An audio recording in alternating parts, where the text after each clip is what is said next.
বলছেন যে নিশ্চয়ই আল্লাহর কাছে একমাত্র গ্রহণযোগ্য দিন বা জীবন ব্যবস্থার নাম কি? ইসলাম। ইসলাম শব্দের অর্থ কি? আমরা বলি শান্তি। সত্যিকার অর্থে ইসলাম শব্দের অর্থ হচ্ছে আত্মসমর্পণ করা। কি করা? আত্মসমর্পণ করা। যে ব্যক্তি আত্মসমর্পণ করে, যে ব্যক্তি ইসলাম পরিপূর্ণরূপে পালন করে, তাকে আমরা বলি মুসলিম।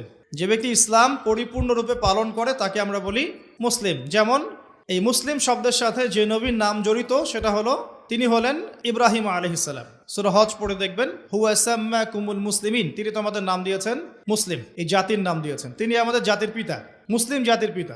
তো ইব্রাহিম আলাইহিস সালামের ব্যাপারে আল্লাহ পাক বলছেন, ইয ক্বালা লাহু রাব্বুহু আসলিম ক্বালা আসলামতু লিরাব্বিল আলামিন। যখনই আল্লাহ পাক ইব্রাহিমকে বলতেন আলাইহিস সালাম যে আত্মসমর্পণ করো, ইব্রাহিম আলাইহিস সালাম কোনো বিজ্ঞান যুক্তি দর্শন খুঁজতে যেতেন না। তিনি বলতেন আসলামতু লিরাব্বিল আলামিন, আমি বিশ্বজগতের প্রতিপালকের কাছে আত্মসমর্পণ করলাম।